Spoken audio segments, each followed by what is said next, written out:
You're listening to the Cantina Cast, your home for thought-provoking Star Wars talk.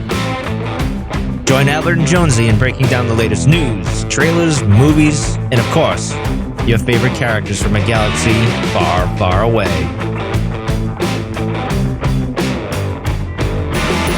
Hello, everyone, and welcome to the Cantina Cast. My name is Albert Padilla, and this is episode 429, our Shadow of the Sith breakdown. The long-anticipated novel. Well, I wouldn't say that it was long-anticipated, but it was certainly a novel that I was looking forward to personally, with not a lot of expectations in terms of, where this thing was even going to go. I hadn't even heard of Adam Christopher, to be honest. So what a pleasant surprise. It's going to be a lot of fun to talk about this and really kind of get into, I think what we're going to do is try to approach this at a pretty high level, kind of talk about some of the basic themes, get into some of the characters, and then save some of the additional content, some of the deeper dive content for future episodes, because there's quite a bit to pick apart here. And I mean that in an all positive way. And speaking of positivity, let me bring on our fellow co-host. And what's the shirt you got on there tonight? What is that? St. Arnold's Brewing Company. Oh, okay. It looked like a Nintendo shirt. So it is. It's it's an 8-bit version of it. Yeah. All right. So I had it right. St. Arnold is a patron saint of brewing. Exactly. Actually, I was going to make a comment on your shirt. You've got a Sporting a Bad Batch shirt going on tonight. I do. You want to know where I got this shirt at? Where? Little fancy boutique called Five Below. Oh, really? So I paid $5 for this shirt at Five Below. Yeah, they had this one and they had like a couple other ones. And I thought, well, $5, why the hell not? You know what I mean? I love Five Below. Yeah. I mean, the back's missing, but as long as I face the camera, you can't really tell. So it's got a hole in the back. Yeah, it's got a big hole in the back and it's totally fine though. But, for the show, it's great. How are you doing tonight? Doing pretty well, man. Doing pretty well. Looking forward to talking about this, following up from our interview with Adam Christopher, the author of Shadow of the Sith. So yes, fantastic opportunity to talk with him. Well, why don't you plug that since we're already you brought it up? Oh, sure, yeah. So we had the luxury of meeting with Adam and having him join the show on this past Friday, and you can find that video if you're a Patreon member. We put the uncut video out there on Patreon, so cantinacast.com/Patreon. But the show is out there for everyone effective this morning, Saturday morning. Patrons have had it since the weekend, so just perks for them. But we were able to go in and talk. Albert and I had a bunch of questions for him about maybe some of the approaches to the book, a little bit of a deeper dive on some of the characters as well. So hopefully a little bit different flavor than what, if you've listened to Adam Christopher interviews on other shows, a little bit different from what some of those have been, and get a little bit to know him. And then Albert had this amazing idea for a Force lightning round, which was insane fun, especially when you got to the action figure throwdown. Yeah. Oh, and also the shameless, like who spoke, was it Anakin or Darth Vader in part 6 of Obi-Wan Kenobi? And then what was the other one we always disagree about? I don't know. Creepiest character is Maz or yeah. That was, everybody was wrong on that one. You guys were both wrong. And if you want to hear Albert tell our guest how wrong he is, go check out episode 428. Yeah. He was such a good sport, about it too. Playing that Force lightning round, because it's really just like 20 questions really quickly answered, and we kind of broke away and elaborated on just a few of them. But he was such a good sport, and even though I was kind of ribbing him about some of his choices there, like Mace Windu. Come on, who is that guy? Nobody knows who that guy is. Right. But it was great fun. Go out and check that. Listen to the audio, or if you're a Patreon member, you can watch the video. I think it's funnier watching the video because you can actually see how much Adam was enjoying himself too. He was just laughing and cracking up, and that was always good. So it was so much fun. I can't wait to do that. Thanks for him. Yeah, huge thanks to him for making time for us. I mean, he's a whole 6 hours ahead of us, so making it work was really cool. And not to spoil or anything, but I'm accumulating people in my camp on a couple things. Yeah, I know. So I'm winning the battle. We need to have I don't know, see if you can put something together on the website where we can have these running battles and keep score. I'm fine if I'm losing. I think it'd be fun. Consider it done. But yeah, no, it's a great interview. That 20 question lightning round thing. I know he's been doing a lot of interviews with a lot of different shows, but I guarantee you no one's done that yet, and that really kind of sets us apart. So it's a lot of fun. Go listen to it and check it out. All right, let's get into a couple of things with news. First off, I'm pouring one out for the homies. It looks like Star Wars Hunters has been delayed again. And not only has it been delayed again, but now it's been delayed until 2023. Which, But is this really a surprise? I mean, I guess not, but I mean, the feedback on the beta or the alpha, whatever it was pretty rough. I played it over at Celebration, right? and it was fine.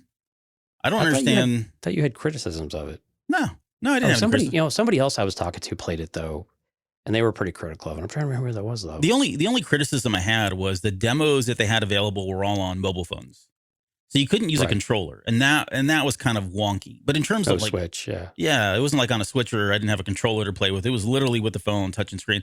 And it's not what I do. I get there are people out there, and that's probably the way things are going, the way things have gone for a very long time now.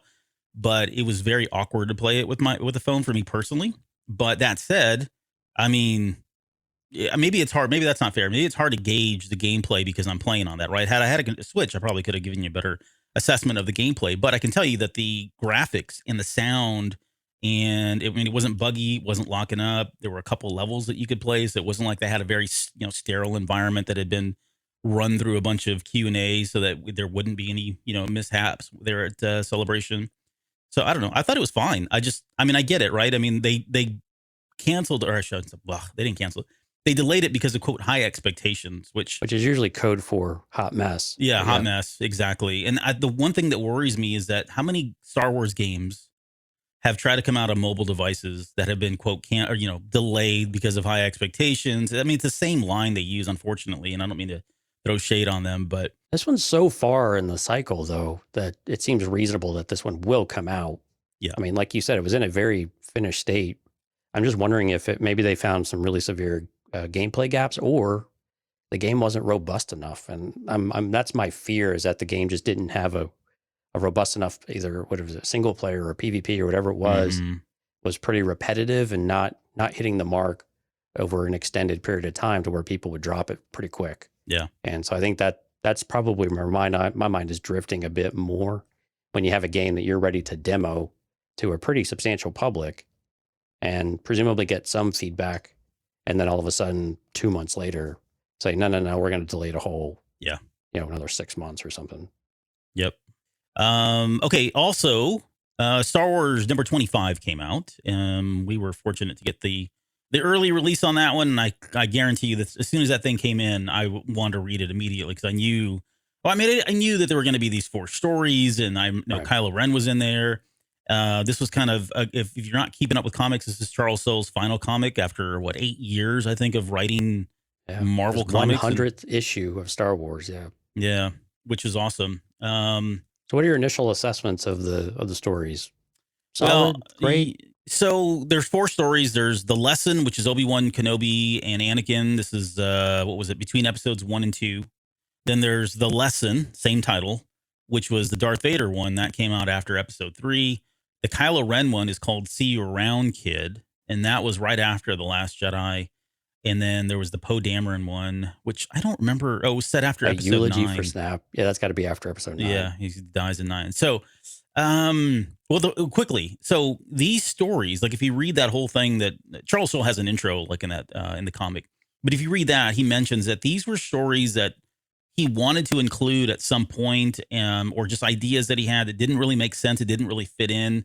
So he just kind of compiled all these together. And so from that perspective, I get it. So they're not really meant to be complete whole stories beginning to end. They're almost kind of like short segments or cut scenes, if you will, from like an episode. And so they're almost like what they throw into the annuals. Exactly. Kind of what it feels. It feels like an annual. It feels like an annual. Yep.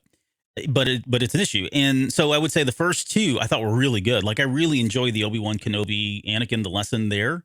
And that is really talking about the lesson of why, and I won't spoil it because I think I'd like to talk about this more at some point. It doesn't come out till tomorrow too. So yeah. Oh, it's not till tomorrow? Oh crap. Sorry. Okay. I thought it was today.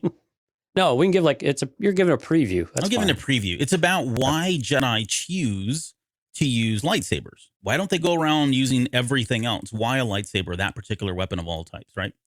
And then the lesson from Vader, which is the second story, is almost the inverse of that, which I thought was very cool. So I love those 2 stories back to back together. The Kylo Ren story, like that one, just I don't know. I didn't really care for it, and I didn't really care for the art. Sorry, Will Sliney. I know he was like Sliney. He's been doing some really good stuff. I think he did the Kylo Ren comic, if I'm not mistaken, as well. I don't know. I didn't like the way it came across. There was one panel in particular. I'm like, oh, that doesn't look like Kylo Ren at all. It looks like he's, hemorrhaging of some sort. And then the Poe Dameron one, which was just okay. Like, I'm not a big Snap Wexley fan. I mean, he's cool, and I didn't mind him in the Aftermath series, and I understand Bones and what he's contributed and all that stuff for Mr. Bones, but I don't know. It was fine. I guess it's probably for a certain audience that really loves Poe Dameron, Black Squadron, and Wex and all that. So if that's your thing, you'll probably enjoy that a lot more than I did. But so this definitely feels like an annual. Then you have some kind of hits and misses, and a little in between as well. Yeah. But overall, I mean, this guy has done some amazing stuff, and he's given some stuff, some of the things that we may talk about tonight from the comic books. And so, as a creative director, I'm super excited to see normally when somebody like this leaves, you're like, oh, that sucks, because you don't know what's going to happen to them. But I mean, he's so entrenched and so ingrained into the fabric of Star Wars these days that he is going to go on and do more things. And whether it be in Star Wars during this time period, later down the road, maybe it's more focused on High Republic, or maybe he just takes a more holistic, broader approach to Star Wars in general as his creative director that he is now. Or what is it? Is it creative director was his title? I believe so. Something like that. Yeah. So he's going to have his hands on a lot of different things. And I think he's done really good work. I mean, I wouldn't put him up there with like the Dave Filoni's, or maybe I would, but he's a different style, and he's got a lot of stories and a lot of great ideas. Yeah. And speaking of comics, solicits for October are now starting to come out, which is when the High Republic gets started back up. Yep. So some first looks kind of coming out. Still not a lot of covers or anything like that, but that cover, the cover to High Republic #1, that caught my eye, because we see Jeddah in the background. We knew it was going to take place in Jeddah, but those statues that we saw in Rogue One, where you could see those big Jedi statues, those stone things or whatever that would fallen over. We get to see those upright. So we'll see the origin of where that all happened. I have a feeling we're getting a lot of really cool Easter eggs in the comic books for the High Republic. So I'm excited about those to see what we get. But yeah, so just around the corner. And for those interested, you can start your pre-orders and all of that. Okay. All right. Before we get in the show, quick shout out and thank you to all of our Patreon members.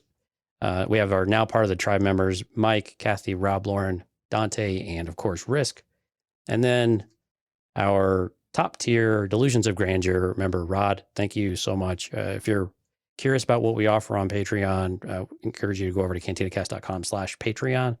And you can see you can get early release. You can get exclusive releases, kind of like the video with Adam Christopher, and any of the extra content that we do. We started doing previews on the main feed for some of the character deep dives like Riva and some others that we've done.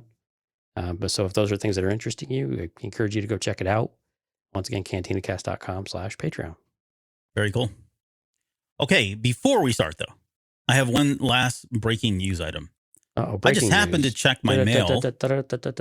I just happened to check my mail. Uh-oh.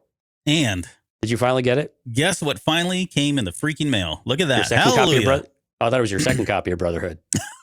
No. So I had this. Well, I won't go over into. I had this thing where I thought I had gotten the book in. And it was on. What was it? The Patreon show we did. Yeah. And I was like, wow, look at this, guys. And it was the Al Capone's. That was great, man. You're like, I'm gonna unbox it live on camera. Yeah, and it was Brotherhood. And I know I love Brotherhood. I like Mike Chen. Nothing against them. I just really thought it was going to be this book, and but no, thankfully it came in. It's beautiful. It's absolutely gorgeous. I know Jonesy's already shown this, but my goodness, I need to like display this forever somewhere. And it smells great. It smells like paint. So it's wonderful. You want to be book buddies? We can be book buddies. Yeah. Oh, and I did. So what number did you have? 30 something. Oh, so I beat you there. I got 204. 309. Yep. So no 66. One day I will get 66 as the number for my books, but no, not today. We can all hope to achieve such greatness. Qui-Gon J's already chimed in, but if you're with us tonight and you've had a chance to read the book, please go ahead and I'd love to hear your comments as well. I'll throw his up right now. It says the book is absolutely fantastic, and listening to Adam Christian review about an hour ago makes it even better. So thanks for already listening to the interview, and hopefully that's a good companion. And by the way, we are going to spoil just about everything in the book. Well, maybe not everything, because we're not going to get into everything tonight, but we will be spoiling as much as we can. So if you've not had a chance to go back or read it or listen to the audiobook, hang up and come back later. Yeah, and not to oversell it, but Adam got into a lot of the details and some smaller niches and things too. So it's a great compliment to any review you've heard, whether you listen to ours, if you listen to somebody else's or deep dives into it. It's always great to get the ideas of the creators themselves into it. Yeah. How the sausage is made, or the soup, or pizza. Soup. Sausage always sounds disgusting. It does. Okay, But so it's delicious. it really is. All right, why don't you give us a rundown on the book real fast? Okay, I will do my best here because I don't know. He took him like 1,500 pages, and I got like 8 bullets here. Okay, so this was set 19 years. This is set 19 years after the events of Return of the Jedi. Uchi of Bestoon is recruited by Palpatine to find Rey. Lando overhears Uchi talking about this in a bar. He's bragging, he's drunk, and eventually he locks in on the word Sith, right? Because the Sith are involved, and that kind of sets off his spidey senses. And at that point, he decides that I'm gonna have to go reach out to Luke because they were also mentioned Exegol and that sort of thing. So Luke gets roped in that way, and then together they go out to try to find this family with the girl, which they never catch up with. And this ties back. Adam's said this on many interviews now about how was this story pitched, and they really said, look, this one line from The Rise of Skywalker about Luke and Lando going, searching for Uchi of Bestoon, blah, blah, blah. That was all they told him he had to, that's the only thing that he had to write about. No other kind of restrictions or barriers and that sort of thing. And I want to talk about that here in just a little bit when we talk about what worked for us. So along the way, there's an acolyte from the Beyond, or an acolyte of the Beyond named is it Kaiser or Kaiser? What was it, the audiobook? Kaiser. And actually, Adam said Kaiser, yeah. Okay, I'm going to have to change my notes because I have forever called her Kiza. I sent you a text with all the I know, but phonetic. You sent me a lot of other pics too that I don't like looking at, but no, I'm kidding.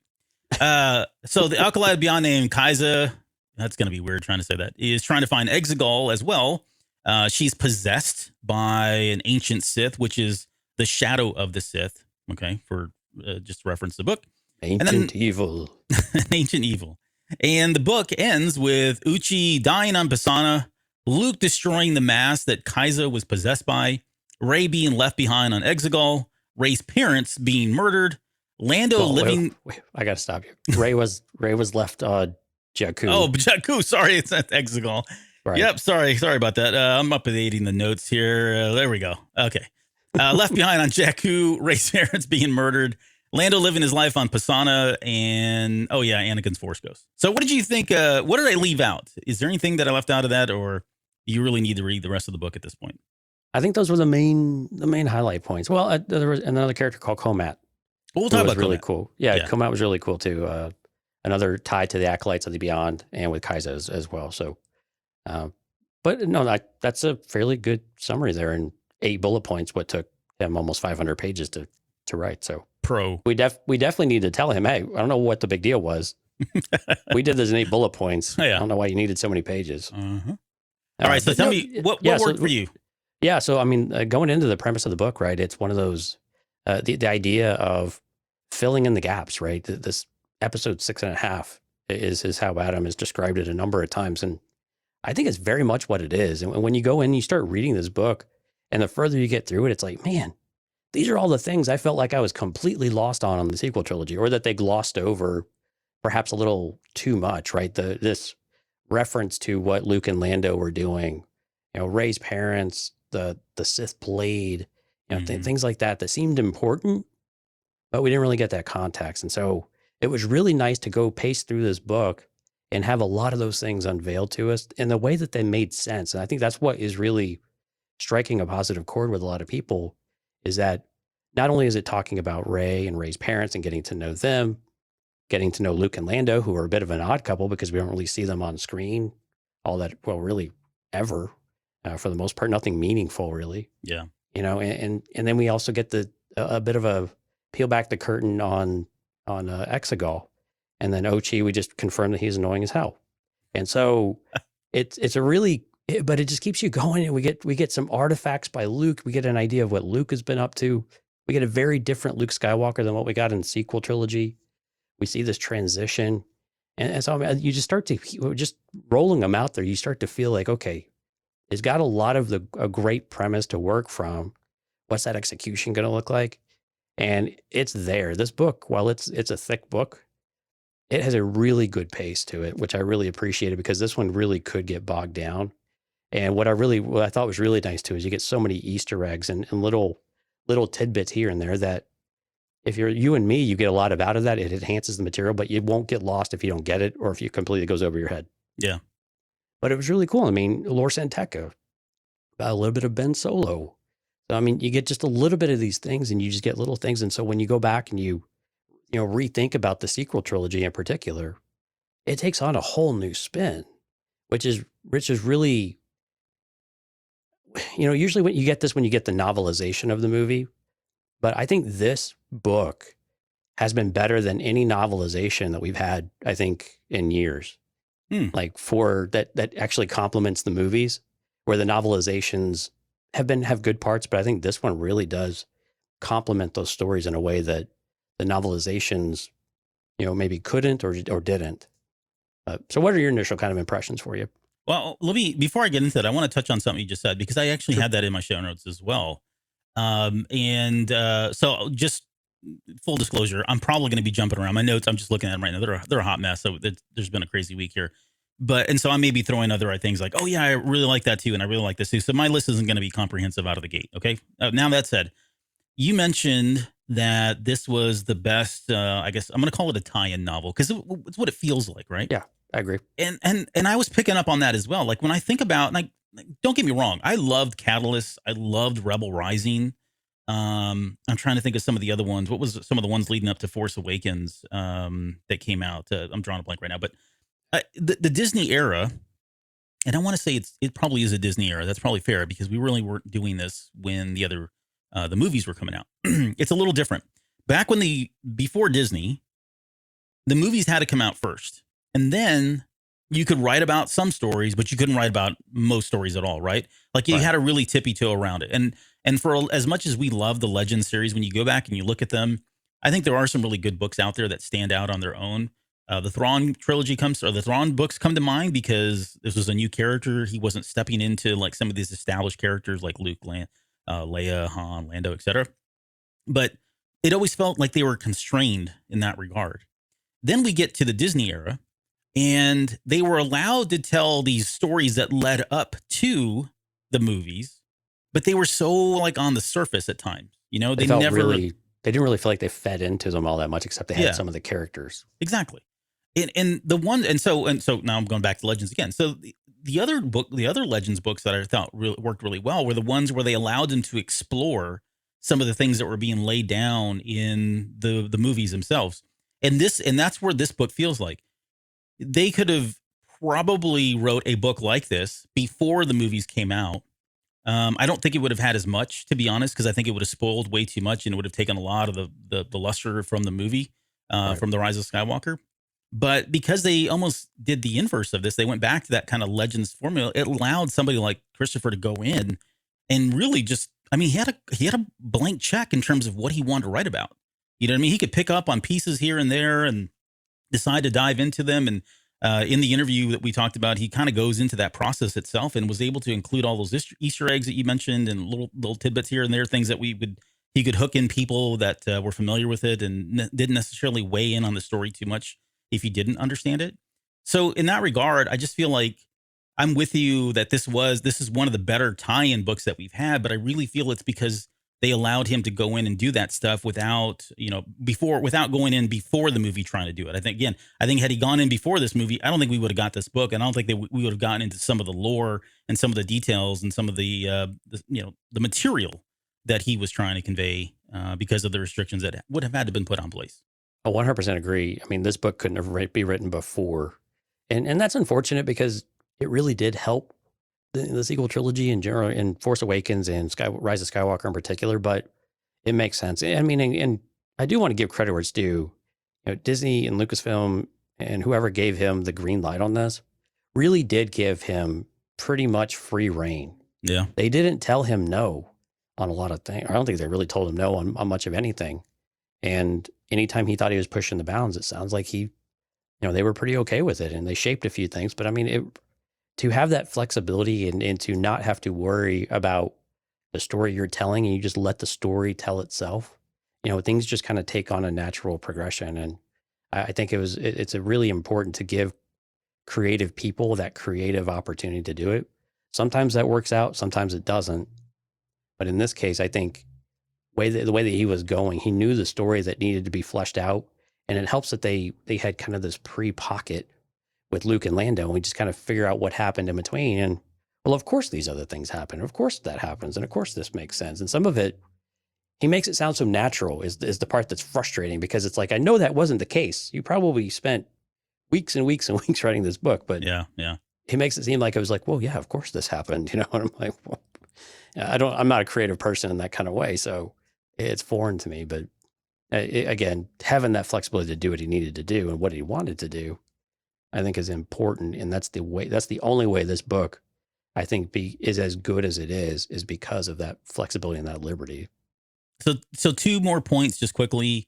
Number one, I get that this wasn't a book being written in between the movies, right? That would have been a different story as well. Even if he had, let's say this book was a tie-in, let's say they came to him after The Last Jedi and said, we need you to write this book and it's going to tell some of the elements in the story, I still think he would have been hamstrung quite a bit, right? Sure. So because this is the last of the movies for now, it makes sense that they would probably give him much more free reign to kind of go and do whatever he wanted to do, so long as there are probably some natural borders in place. And then the second thing I want to mention is it's so like hypocritical now that the same people that argue that the legend stuff is all like amazing and, the pre-Disney stuff is the best thing ever and all this post-Disney stuff is crap, et cetera, et cetera. They're the same people that will not acknowledge that this book is doing exactly what the Legends books. The way they're now looking at this book is, well, this is Disney retconning everything. This is Disney making up for whatever you had a problem with in the Rise of Skywalker or the sequel trilogy. Fixing things, exactly. Fixing plot holes, I think, is the main one I get to see. And I'm like, you dummies, this is exactly what the Legends books did. The movies came out. They found something in there and they went and wrote a story about it. And yes, sometimes they would freaking retcon. Sometimes they would expand upon it or quote fix things. But because it's Disney, they've got a really big problem. So now that I got that off my chest, you feel better? I do feel better. Honestly, I do. But so that's all kind of hypocritical. Okay, let me get to the stuff I like, because this is at least 30 minutes. All right.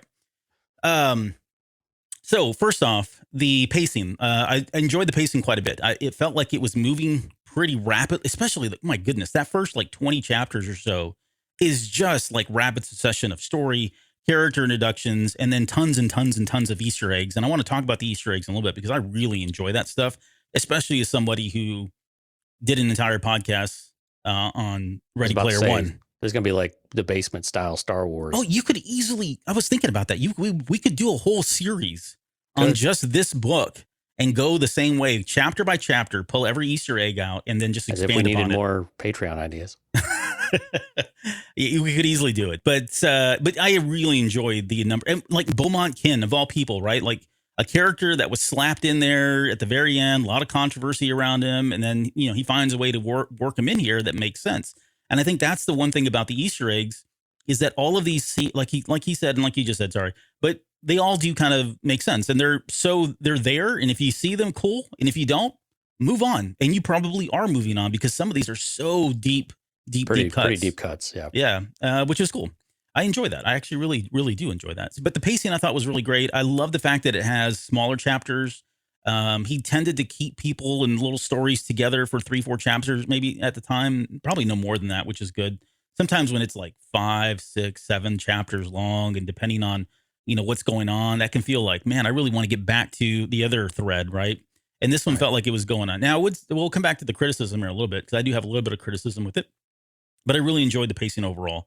I enjoyed how he writes. Again, had no idea who Adam Christopher was prior to this. I know now that he had done some Stranger Things. I kind of want to go back and read that because I'm really into the Stranger Things stuff.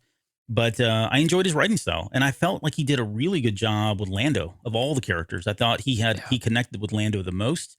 If you saw him like for 2 weeks after Celebration, he was only wearing that Lando Calrissian shirt, like that red one that you can get at Disney at the at Trader's Outpost or whatever it is over there. I don't know what I'm talking about.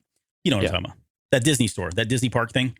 Anyways, he was wearing that shirt. He's a huge Lando fan, so I really feel like he was able to kind of channel the spirit of that character, and more importantly, where Lando is in his life at this point too, because we were getting shades of, the Donald Glover Lando. We were getting shades of some of the stuff that we'd seen in Last Shot, certainly from the movies. But then I think he captured a more, I wouldn't say maybe grounded, more mature, having gone to a pretty big life experience with losing his daughter.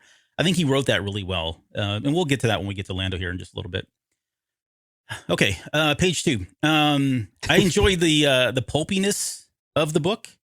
Like, it felt Star Wars, but it felt like more old school. And I know he's credited the 78 comic strips, but it felt like pulpy Marvel, Sith blood, like, say knives with blood, and there was ghosts, and I mean, it just felt like it was really out there in terms of like Star Wars. And we haven't had that, in my opinion, in quite some time. So I enjoyed that quite a bit. And then finally, I guess they're just the themes of like, and we'll get into these too, because I want to talk about like the themes of like rebirth and rediscovery. We talked to him about free will versus destiny, which I think is it runs forever in Star Wars. But the thing, showcase of family as well. Yeah. Well, and that was going to end with that one. The family aspect of it is what I really, really enjoyed the most. Like, I was dying to read the next chapter with Dathan and Miramir and Rey. And for me, just like, there was a time when I was like on a hill dying by myself. I felt like I was by myself, dying, saying that Rey's parents wouldn't have done that to her, that she wouldn't have so much conviction in her that her parents were going to come back. She says that they'll be back. They'll be back. Like, she's got so much confidence in her that she was either crazy, which I refuse to believe, or there was something there, that her parents really are good people, and they were, and that and I don't know, there was just something about the way she portrayed that character, the way she delivered those lines, that led me to think that there's no way these people, and I struggled with this throughout The Last Jedi. I remember we did shows on this, especially when we get into the filthy junk traders comment, and I kept saying, no, I'm sorry, I refuse to believe it. And I get Adam's approach was, I mean, I didn't influence in any way, but it sounds like for him, I mean, because he could have wrote this either way, right? He could have wrote a lot of your fan fiction getting ready for this yeah, novel. exactly what he did. That's a true story. We had to cut that part out, but I just absolutely love the fact that the family was a family, and that they showed more love for her in a lot. And of course, we'll talk about the decisions they made at the very end, which were, maybe not the most favorable, and certainly weren't easy decisions. But I don't think anybody comes out of this book thinking that Rey didn't love her parents and her parents didn't love her, and that Kylo Ren just was kind of a big B for saying those things to manipulate her in the way that he did. So, right.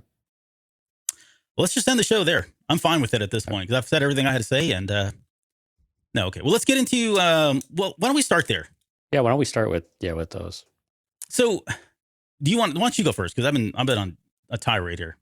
Yeah, no, I mean, so we get an idea of where Dathan is from. We actually get his perspective on Exegol, and it's basically this hell of a place. He grew up in this environment, and with the acolytes, and with the all of the Sith. I don't know what you want to call them. All the people who are crazies out there, and to know that you're this genetic creation of the Emperor, and you are uniquely special, which we find out on a body scan of him. There is something oddly unique about him. He's not been accelerated on the aging aspect, but he's also, there does seem to be something unique about him, which is a little ironic that they just kind of dispose of him at the end. But but we get that aspect of him always running from something and not really feeling very special at all. And then you have Miramir, his wife, who gave up everything to be with Dathan, and who's a technological whiz. She's exceptionally smart, very kind, loving. And one of the aspects that was really important that Adam shared with us was that it was important for these characters to be very complementary. With a history like Dathan, it was vital for them to have a no secrets type of relationship, which I think worked exceptionally well. And it really, I think when he said that, it was the key that I couldn't quite unlock that really said that why did this relationship work so well? And it's just that they had to keep adjusting and checking one another in different ways, right? And so, but the love that they had for Rey, everything they were doing was for her to try to keep moving, all the sacrifices they had made. I mean, they had nothing, right? And when we meet them, they're coming off of Jakku. So while they're not from there, I think he created the world of, what was it, Hypercarn or something like that for Yeah. Mirror. Mm-hmm. Yeah. So, but we do get a very loving family, which was very touching. And I think you had said this on the show, that it was just really nice to see another example of a positive family dynamic, one that wants to stick together. It's important for them to stick together, and then for them to make these really difficult decisions towards the end, where they know they have to, as they keep running. I mean, they just keep, they have this pile of a junk ship for a while. They can't really do anything with it. They hobble from one place to another. They get a little lucky. It feels like their luck is going to run out after basically every 5 seconds. It kind of feels like, Yeah. where it's like everything that seems like it's going right ends up going a little bit wrong. But I guess on the next stage, and but everything is for Rey. Rey is what, 6, I think. Yeah. I think that's right. Yeah, 6 years old. So she's still very young, and she's not showing that we know of Mm-hmm. in that kind of force way. But that's kind of where we're at though with these guys, and it was really important, I think, for them to be established in this very loving family. They all do it together. So when they have to break apart and they decide to leave Rey with Unkar Plutt, is devastating for them. They didn't want it either, Yeah. and for Rey to have to experience that. And the really sad part is that what we see from the flashbacks of Rey, I mean, her family dies like 20 minutes later. Yep. It's not very, yeah, exactly. Yeah, it's literally not long after they depart Jakku that, OG catches up to him, which is ironic because that was right when everything seemed like it was going to go their way. Mm-hmm. The bottom just completely fell out. Yep. Because they could not outrun Steadfast. But we'll talk about Enric Pride here a little bit, because the more I love that guy so much. So the only thing I would add, which is probably a lot, the only thing I would add about Rey's parents and the family. Okay, so let's talk about Dathan just really quickly. He was, he's the prime example in this. Although there were more, but he was the prime example of, where I came from is not nearly as important as the choices that I make. And he makes that conscious decision to get off Exegol, to leave that life that he was living. I mean, he lived a life of despair. I mean, think about it. Growing up on Exegol as a kid, I don't think we ever got the explanation. We should have asked Adam that. Like, we never got a real explanation as to why Palpatine kept him alive, which I think is a very good, intriguing question. Nonetheless, he was allowed to live there as a child, and eventually he gets off world by, it was through the help of one of the, what was it? The Simeon, what was his? Well, his name was Dathan, but it's that same kind of chimpanzee character that we saw that was reforging the helmet for Kylo Ren. Right. But there was one called Dathan, and Dathan is the one that allowed him to get off. And so when he left, he took the name of Dathan. I don't know. Yeah, he didn't have a name, right? Yeah, he'd never even had a name. He was just a living person that was a Castrian kind of thing.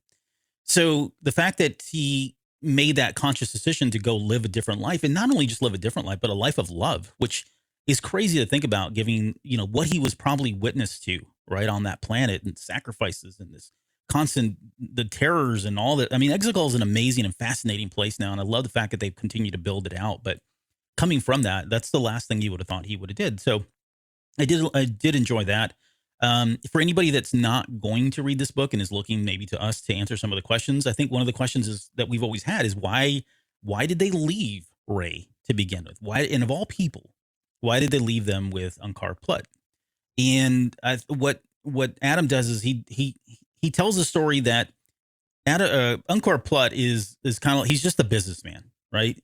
Right. At the end of the day, he wants money to get power, and through power, he can get money. And although he may not be the nicest person, I think at one point they tell Rey right at the very end there, like, he's always grouchy or angry. That's just the way he is. And don't let that get to you, kind of thing. That's just kind of his attitude, demeanor, personality. But at the end of the day, he is somebody that they feel that they can trust, because he established earlier on in the book that they used to work with him. They used to work for him. And so he was trustworthy in that sense, as maybe as an employer.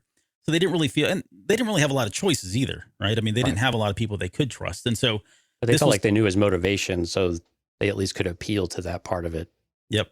And they kept, and he was going through Dathan was, at the very end, they're telling her, it's just temporary, we'll be back. And right. And they kept telling themselves that it is just going to be temporary, that we will be back. And it almost as a way to kind of, make peace with the fact that they were about to abandon their child. but they were doing it for her safety. And again, they never had any intentions, of course, dying. They understood the risks of it all. But if it was a choice between, the risk of them losing their lives versus Rey, they, made that choice. They took Rey out of the equation. They reduced the risk of Rey. So that's kind of why they leave. Now, the other question that comes up is, why was, like, this one, I think from The Rise of Skywalker, this is what blew my mind, was like, why was Ochi's ship leaving in that scene where we see her? And the short answer is they actually hijack his ship, Ochi's ship, at one point. And it's a really cool sequence with Lando and Luke and all that. And I want to come back to that too after this here. But there's a really cool sequence. So they finally, they kind of get onto his ship and hijack it, and he doesn't know it. And so that's what they use to travel to Jakku. And so when you see Ochi's ship leaving, yes, it is his ship, but those are the parents that are in it, and they stole it. And so that explains it all. And it makes sense again when you read the book. Right. But here, so the one thing about the book too that I enjoyed, because we didn't really talk about the criticisms. Maybe we should, but the book did a good job, I thought, because I never thought they would find Rey's parents, right? I never thought Luke would get in contact with Rey's parents and Lando would ever meet Rey's parents, right? That would break some things. And I think he did a really good job of building that suspense. Like, because there were moments. They got so close, but they just missed each other. Yeah. They just missed, like ships crossing the night, right? They just never did it. And there was really moments in there where Lando was like right about to go into and see them for the first time, and that would have completely changed everything. And then something happens, of course, and all that. So I thought that was good, that the way he did it. Right. And for clarity, Luke and Lando never learn any of their names. Yes, that's important. Right. Yeah, so it's important to set that, because they some people have been like, well, Luke knew about Rey and was chasing after Rey. Well, yes, but they didn't know who she was or what was special about them. Mm-hmm. They really didn't know anything about this family, except that, they had been, their kid was whisked away and they were on the run and struggling. And Lando was a bit obsessed. Right. The only thing I could think that would even be a close connection, and this was never explored in the book, is when Luke asks Rey in The Last Jedi of where are you from? She's like, Jakku. And he's like, okay, yeah, that is in the middle of nowhere, or whatever he says. That was the only time, like, Jakku doesn't seem like a planet that's visited very often. Of course, it's now been 20 years or 18 years or whatever. No, it's only been like 10 years. Sorry. It's been like 10 years or so. So, I mean, I wouldn't expect Luke to hone in on that, but that would be the only thing that I could think of, because I think Lando at least knew that they had went to Jakku, right? They were leaving there or something. Maybe not. I'm trying to remember now. So anyways, I don't know if they knew that. I don't know that he knew that they stopped there or they came from there or anything like that. I think it was just another Ochi. Yeah, Ochi, yeah. Sorry, I always said Uchi, and it's Ochi, apparently. I think it's because of Muchi from Bad Batch. Okay, so where the heck was I? Oh, so I did enjoy everything about the family, that little the cat and mouse games that they played. They always seemed like they were one step ahead of Uchi and all of that, which was great. And then unfortunately, the tragedy is they had to die, and we knew they were going to die. I don't think I was really prepared for the way they died, because they did die pretty violently, especially when you factor in like the knife and the way it was like thirsting for their blood. And I mean, it was very sudden too. Yeah. I mean, it was just out of nowhere. All of a sudden it was happening.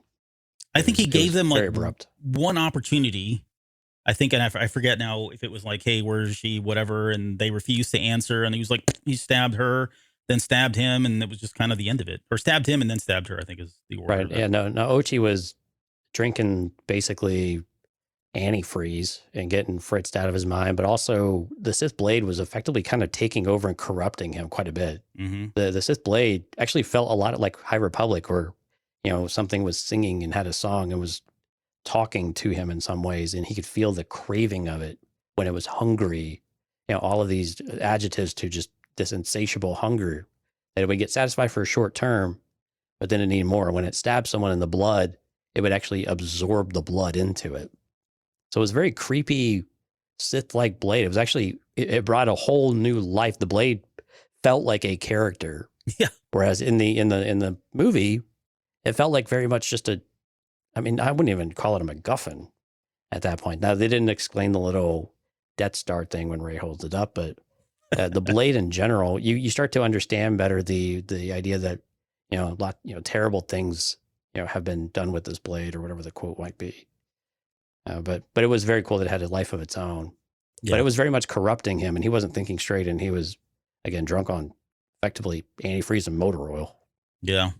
Well, he ends up killing the two guys that he was with. Like, yeah, his henchmen. Yeah. He just slices them and splatters their blood all over the window and everything. So he's just gone crazy by the end there, or gets obsessed by that. It is sentient. I think that was pretty clear that it had a consciousness at the very beginning of the book that kind of established that.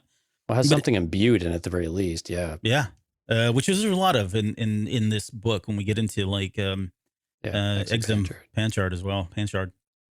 Okay, so let's move on because I don't want to make this a deep dive because there are lots of things that we can continue to talk about. Let's talk about Luke Skywalker because this was, we brought up the whole Superman syndrome with him, and he kind of latched onto that as something that he was consciously thinking about that as he was writing Luke Skywalker. Like, how do you challenge somebody like this, and what is it like to be essentially a god living among mortal people? And that's definitely where Luke is at this point, and we're getting him at the height of probably his Jedi powers. Some might argue that it's in The Last Jedi that he's at his height. I don't think that's his height. I mean, he certainly does the greatest thing probably you can do, but he's kind of like the old hermit and not in his A game, right? It's kind of like Kenobi was. So in my opinion, this was at his height, and he did some pretty cool things, especially at the very end there where he literally stopped, that shuttle that was entering one of the moons, right? That had, what's her name on it? Well, it's Exum Panchard, really. But yeah, anyways, he was able to kind of stop that, and we got some cool lightsaber battles from him. But I guess what were some of the other highlights, and what kind of what kind of Luke Skywalker? Sorry, not to steal that one, but what kind of Luke Skywalker did we get here? And this is the Luke everyone wanted, right? The Luke that, while he's powerful, but also knows his own limitations or where the line should be. But again, I mean, we get to see him reaching out with the Force. We get to see and hear him talk with Lord Santeca about artifacts and what he's been chasing after and what's important to him. We get to see him interact with Ben a little bit and understand the relationship with Ben and how there has been a little bit of a tug and war there, a bit with the familiarity between them as blood relatives, but also you get a bit of an idea of also who Ben is at that moment too. But I mean, this is the Luke that everyone wanted, though. And this is the Luke at his, I agree with you, probably at the height of his powers, of what we see, again, ability wise, but also just, maturity and whatever else he was doing. And so I think this was a really good Luke Skywalker that maybe the ones who weren't so happy with how he looked in the sequel trilogy, this is very much a redemption for them in this moment. I like, though, that the interactions with Lando, right? He kind of wants to push Lando off at the first, right? Because he's worried about Lando's safety. Something's going wrong. There was this event at this archaeological dig where someone was murdered, and it seems weird. Lord Santeca, there's a whole thing. But when Lando starts to kind of just cross paths, when he starts learning of the Sith, Lando does. Luke's like, no, you got to stay away. You got to stay away. But Lando again keeps pushing him to where you get this idea of what their friendship is. And while they've known each other a long time, they're not best friends. They're not like Lando and Han, who when they get together, you can just tell not only is there history, but there's chemistry and there's connection and everything else. But Lando and Luke, on the other hand, they're friends, but they also have this kind of disconnect between them, but they genuinely care for each other. Yeah. And so I thought it was kind of cool. We get to see some of that backstory, but I think what was really coolest about Luke, though, is there's a whole nother backstory apparently with this Comat character. Oh my goodness. Who he helped purify her lightsabers, and when she was an acolyte of the Beyond. And it's like, okay, well, tell us that story now. And it's like, nope, sorry, save that for another day, apparently. Mm-hmm.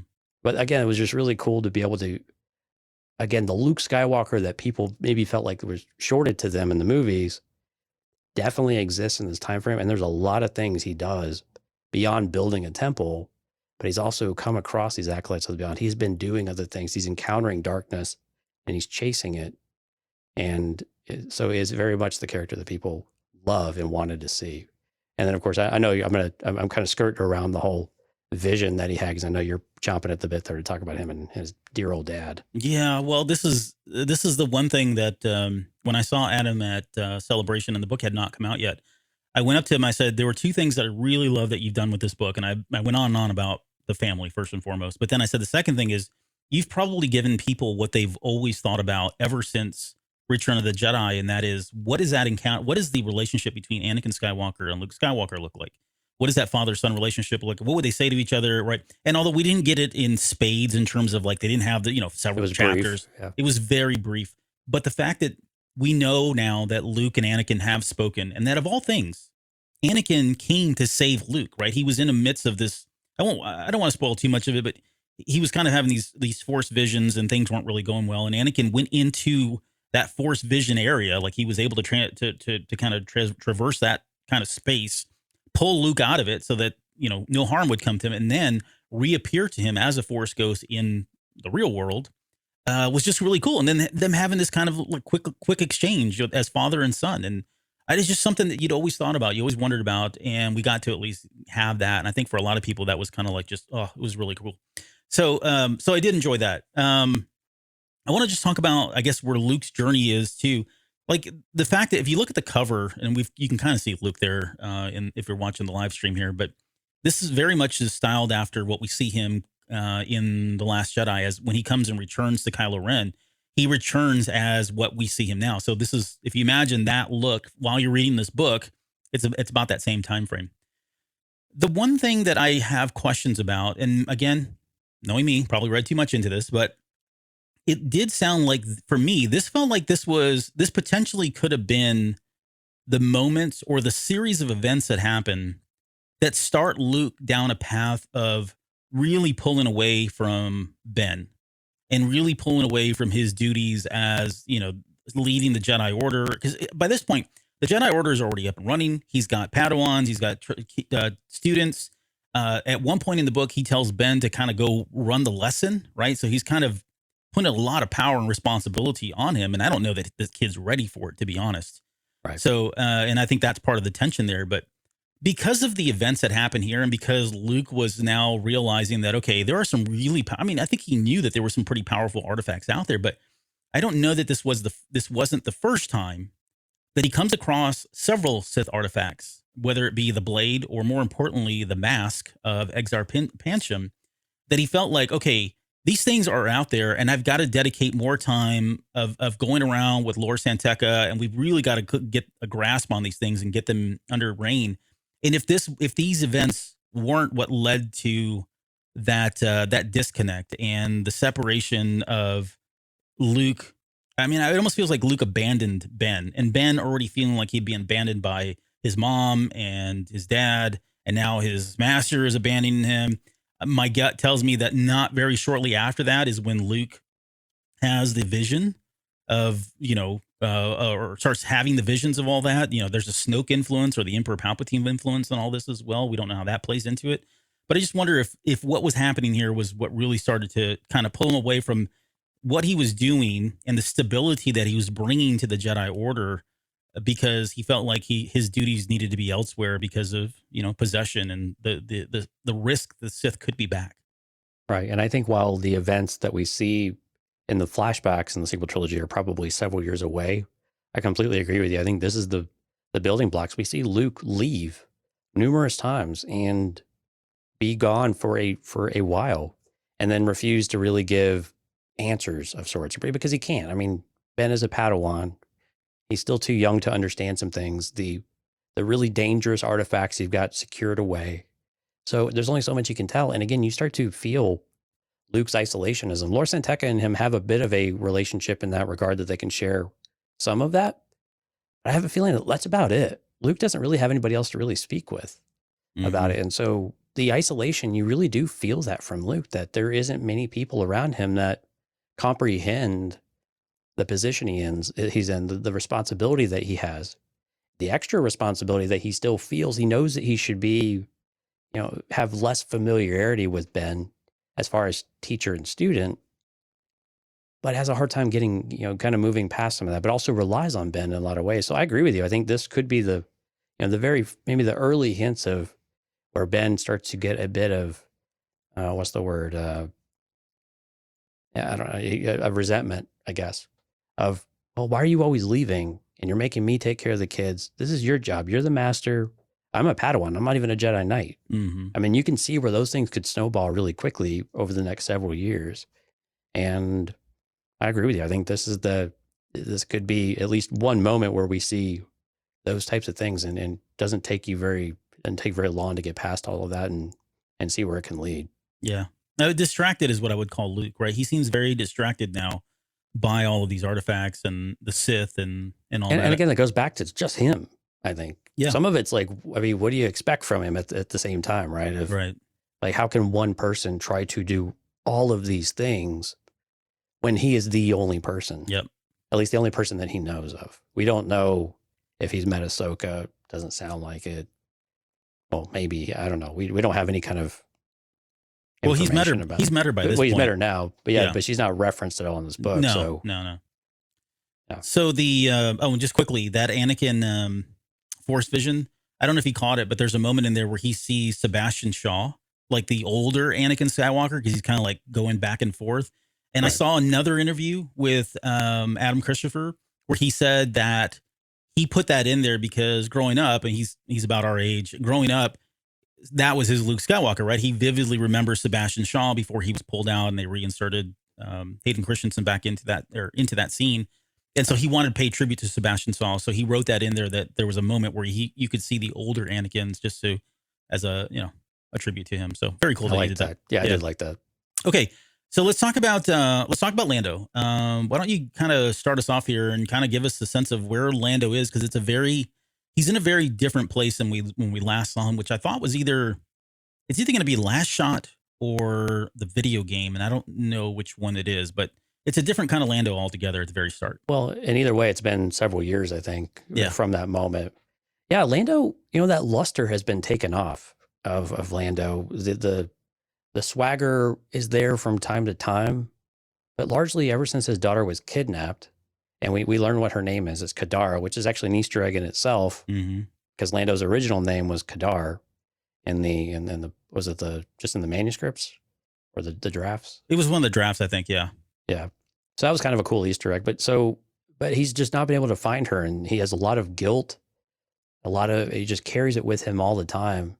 And we see this. So he's been hunting and hunting, and the trail goes cold, and he just feels a bit like a loser. And so he's just kind of drifting at this point until he gets a tip, kind of right place at the right time. And here's some of Ochi's, henchmen, talking a little too loud at a bar, but then we start to see him get energized with this quest, right? And again, it's anything I think some of it is forcing himself to get energized about anything, but he borders on obsession though too, of, I couldn't help my daughter. So I hear this family, no, we have to help this family. We have to do it. Yeah. Anything to alleviate that guilt that he has. And also in that maybe fool's hope that some amount of information will come out of that, and he'll get lucky and he'll pick up that scent again, and that something else will happen. Now, what we end up learning is after he goes through all of this event, I mean, he's still kind of broken by the end of it, but he starts to have a new take on it with some kind of rehabilitation time with Comat on this really cool planet. But something that he finally heals the mind and the soul as much as resting and getting that physical wellness back. Yeah. But again, a very different Lando that really, he hears it pops up a thing about the Calrissian Chronicles, and he's like, I don't even know who this guy is anymore. Yeah. I mean, he just the almost disdain he has for the braggart that he was at times. He's like, it's just, what does it matter? So you kind of feel bad for him. Yeah, he's in a weird place when this book starts. So it's been about what, 6 years, I think, that he's been looking for his daughter. He's come up cold in every way, and Luke has helped him out before. We don't know who all has helped him, but it sounded like it was kind of a group effort. So I'm assuming, Han probably had a hand in it. He probably did whatever he could. Other people, other friends, and that he had made through the rebellion have probably gone in and helped him out. And everywhere they went, everything turned up kind of cold. And it's one of these, like, okay, so after 6 years, do you continue to do this, even though there's probably no chance it's like, you hear these real world life stories where families have a child that goes missing. And some families kind of, and I hate to say this, and I don't mean this in an insensitive way, but they kind of just throw in the towel. Like, we've been doing this for 10 years and we just have to accept that, we're probably never going to find her and we've got to move on with our life, right? This can't be You what need defines. some sort of closure. Yes. Even if you don't get it, you have to kind of create it. Yeah. And again, no disrespect. There are people that never throw in that towel, right? They have never given up. They've always kept hope and continue to search even to this day. And some of them, unfortunately, never find that. But for him, he did. I mean, 6 years is a pretty good run. I mean, you think about it. I mean, he was probably obsessed with that. And at the beginning of this book, hearing that, it's like you said, he becomes obsessed with trying to help this family because there is a daughter involved, and it's almost like it redefines him. It's almost like his new mission. It kind of gives him that spark, and it's what eventually carries him into Pisana, which I want to get into in a little bit, because that was kind of one of those one of those questions that I never really was able to kind of answer or rationalize to myself, is why was he on Pisana of all places when we get to Right. The Rise of Skywalker? But it makes sense. But he's back to his old ways. Very similar to like Leia going back and doing her thing when, things weren't going very well with Han. Han, we know, went back and got into, smuggling and some, maybe not as deep or hardcore as he used to be, but that he went back to old habits, things that he was very comfortable with, things that he was very much in control of. And that's what we see Lando doing here. He's back to gambling and, kind of going around to different ports and stuff. I mean, nothing heavy, but it's all he's got left, right?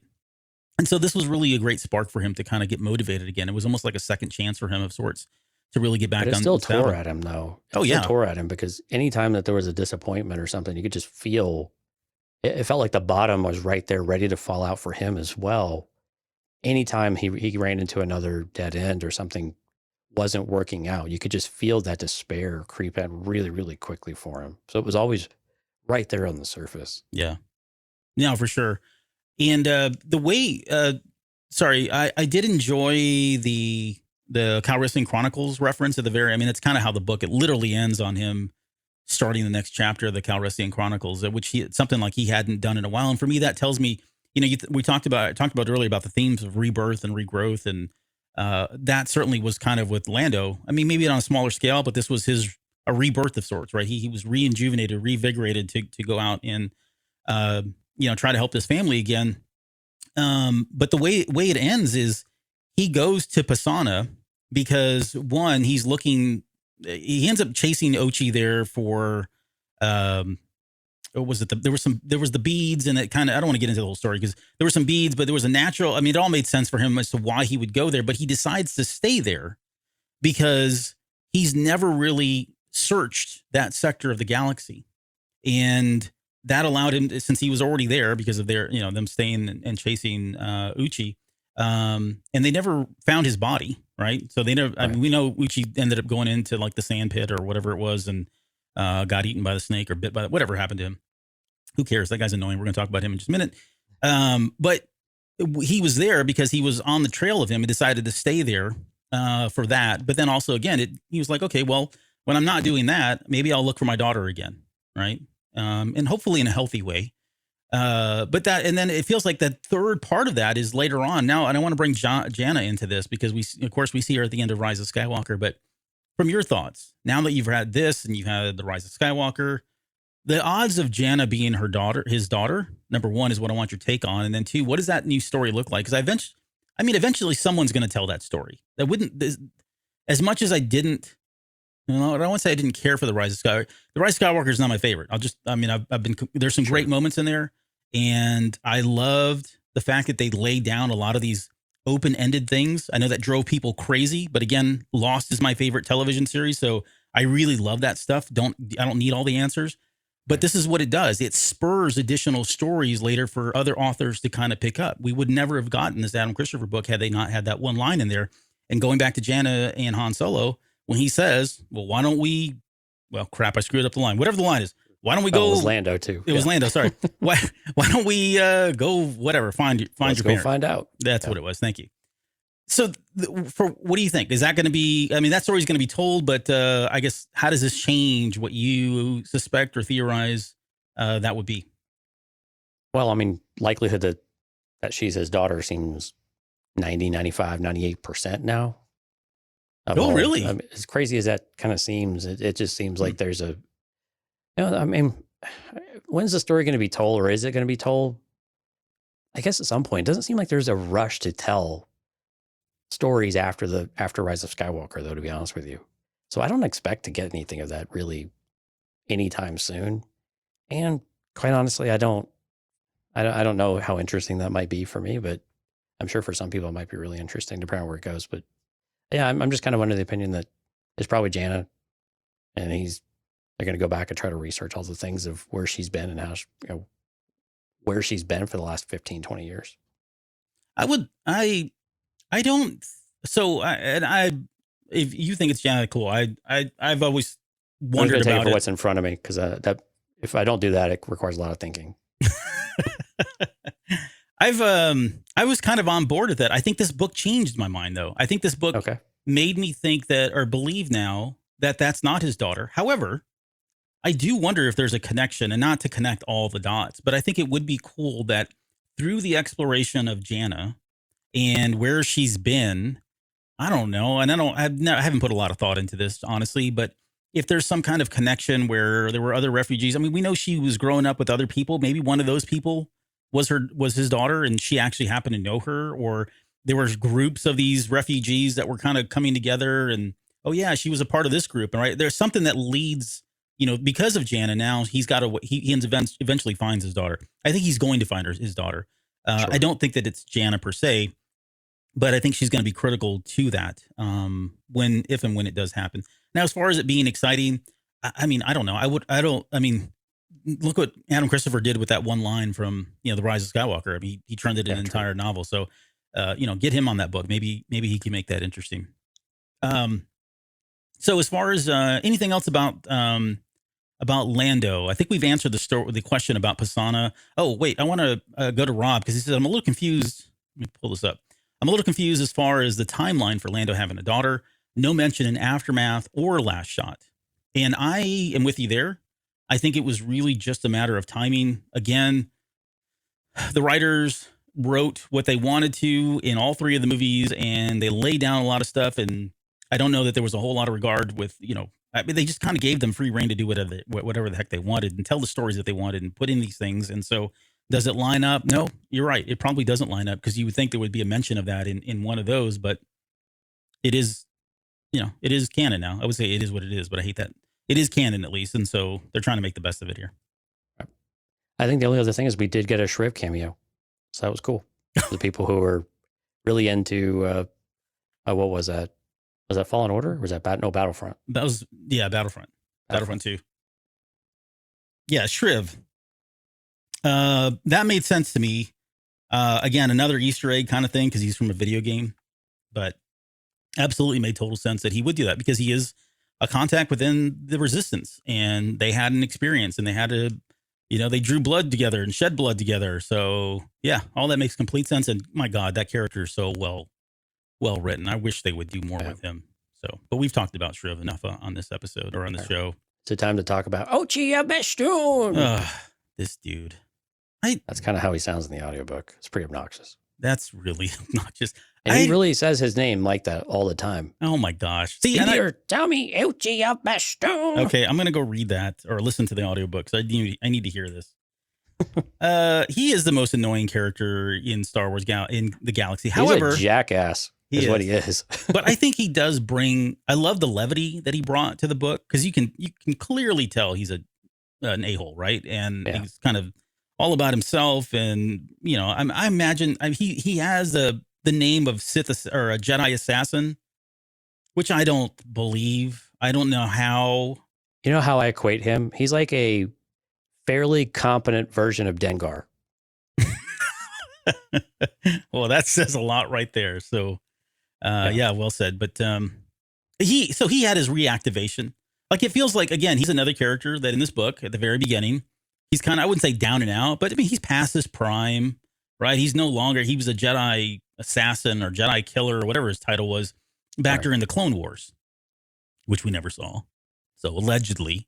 But he's kind of living his later years now, and suddenly he gets a message. This is how Ochi a Bastoon gets pulled into this. He gets a message literally from Palpatine as this like omnivorous voice that just kind of like comes in, right? Disembodied voice, and starts talking to him, telling him that he's got a new mission. He uses the word reactivated, that you're being reactivated. We're calling you up. And his whole purpose is to go find the girl and bring her to Exegol. And Ochi has been to Exegol before. We know that. He's obsessed with going back. Yeah.